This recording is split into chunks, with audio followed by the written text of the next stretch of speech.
Voilà maintenant la dernière histoire des contes des grands-mères. L'île Fred. L'île, c'est son nom. Fred, c'est son prénom. Fred est le fils unique d'un pauvre paysan danois. On l'appelle l'île Fred, le petit Fred. Il est petit et faible, de telle sorte qu'il ne peut bêcher ni labourer. Son père, qui a bien de la peine à gagner sa vie en cultivant un maigre sort, cherche à lui procurer un travail plus facile. Il se réjouit de le placer dans la maison du bailli pour porter les messages. Mais ce bailli est un homme très dur et très avare. Après l'avoir fidèlement servi pendant 3 ans, l'île Fred, tout déguenillé, se hasarde, non sans crainte, à lui demander son salaire. Le bailli lui donne majestueusement 3 skellings. Un skelling égale 10 centimes par an. Il lui donne majestueusement 3 skellings par an. Le pauvre petit lui montre ses vêtements usés tombant en loques. « Je te nourris, lui dit d'un ton superbe le méchant avare. Je te donne encore 3 shillings, tu dois être content. Tu dois être content. » L'île Fred, qui de sa vie n'a tenu entre ses mains la moindre pièce de monnaie, s'imagine qu'il possède un trésor. Il s'en va dire adieu à la cuisinière, qui lui met un morceau de pain dans la poche, et il part gaiement pour aller à la ville acheter des habits. Chemin faisant, il palpe en souriant ses skellings dans son gousset. Quelquefois même, il s'arrête pour les compter de nouveau et les regarder. Il était absorbé dans une de ses douces contemplations, quand tout à coup devant lui un mendiant qui par sa taille colossale et sa rude figure le terrifie. « Ne craignez rien, lui dit cet homme, je ne veux vous faire aucun mal. Par pitié, donnez-moi seulement un shilling. » « Je n'en ai que 3, répond doucement l'île Fred, et voyez mes haillons, il faut que je me fasse habiller. Je suis plus malheureux que vous, réplique le mendiant. Eh bien, je vais vous donner un de mes skellings. Après avoir fait cette aumône, il se met en marche, et au détour d'une vallée, rencontre encore un mendiant qui l'effraie. N'ayez pas peur, lui dit ce nouveau venu. Je ne veux vous faire aucun mal. Par pitié, donnez-moi seulement un skelling. Je n'en ai que 2, répond l'île Fred, et je vais à la ville pour me faire habiller. Je suis plus malheureux que vous, réplique le mendiant. Eh bien, je vais vous donner ce que vous me demandez. Un peu plus loin, il s'arrête fatigué, et un 3e mendiant surgissant tout à coup à ses yeux lui dit « N'ayez pas peur, je ne veux vous faire aucun mal. Par pitié, donnez-moi seulement un skelling. » Hélas, répond l'île Fred, j'en avais 3, je n'en ai plus qu'un, et je voudrais l'employer à me faire habiller. Je suis plus malheureux que vous, réplique ce 3e solliciteur.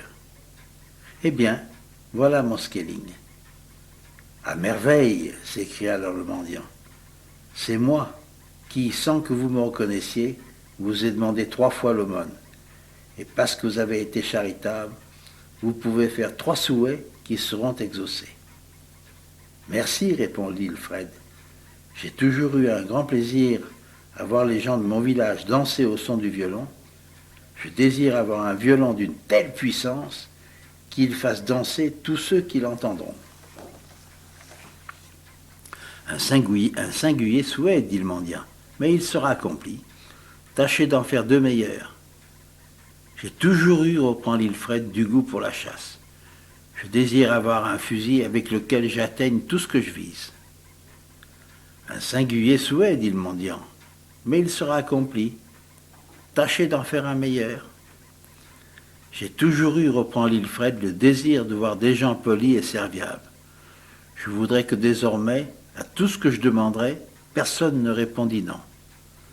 Voilà, dit le mendiant, un meilleur souhait. Vous en aurez du contentement. À ces mots, il disparaît. Le jeune voyageur fatigué se couche sous un arbre et s'endort. En se réveillant, il trouve près de lui le violon et le fusil qu'il a désiré. Il va à la ville, entre dans divers magasins et demande ici des vêtements. Ailleurs des chaussures. Plus loin un chapeau. Puis un cheval et une voiture. Parmi les marchands auxquels il s'adresse, plusieurs sont très durs et très rapaces, mais aucun ne peut dire non à ce qu'il demande. En quelques instants, il est équipé et paré comme un seigneur. Il retourne vers le village qu'il a quitté naguère et rencontre le bailli. « Bonjour, mon maître, dit-il. Pourquoi m'appelez-vous votre maître ? Demande le bailli en regardant ce beau jeune homme si bien vêtu. J'ai été, répond l'Ilfred, pendant 3 ans à votre service, et vous m'avez donné 3 skellings. Oui, je m'en souviens. Mais comment avec 3 skellings êtes-vous devenu si élégant? C'est une histoire que je puis vous raconter. Il me semble que vous pensez aussi à vous divertir, car vous portez un violon. Et de plus, un fusil extraordinaire. Voyez cette pie qui est là-bas, bien loin, perchée sur un sapin. Voulez-vous parier qu'à la distance où elle est, je la bats du premier coup? Je parie que vous ne la battez pas. Je parie mon cheval et tout l'argent que j'ai sur moi. De plus, si vous la battez, je m'engage à aller la chercher là où elle tombera. L'Ilfred prend son fusil, vise, et la pie tombe dans un amas de ronces. Le bailli va la chercher. Aussitôt, le magique archer l'oblige à danser au milieu de ces rudes broussailles, des rameaux épineux qui le serrent de tous côtés. En vain, il essaye de s'arracher à ce supplice. En vain, il implore la pitié de son ancien valet. Il est forcé de danser. Enfin, le violon s'arrête, et le bailli sort du buisson, épuisé de fatigue, avec ses habits en lambeaux. Vous voilà, lui dit l'Ilfred, vêtu comme j'étais, quand je vous ai quitté après vous avoir servi pendant 3 ans. Donnez-moi maintenant l'argent que vous avez parié et allez vous reposer. Après cette rencontre, il retourne à la ville et mène joyeuse vie. Tout à coup arrivent 2 agents de police qui ont ordre de l'arrêter. Il est accusé d'avoir dévalisé le bailli et d'avoir voulu le tuer. Pour ces 2 méfaits, il doit être immédiatement appréhendé au corps, conduit en prison et pendu. Mais au moment où les agents s'apprêtent à le saisir, ils se mettent à jouer du violon. Et les voilà tous 2, malgré leurs cris et leurs protestations, obligés de danser. Des soldats s'avancent à leur secours et doivent également danser et tournoyer jusqu'à ce qu'ils tombent accablés de fatigue. Impossible d'arrêter cet étrange criminel tant qu'il tient son fatal violon. Il ne peut cependant le tenir sans cesse. On le surveille d'heure en heure. On attend qu'il soit endormi. Alors plusieurs soldats se jettent sur lui et le conduisent à l'échafaud.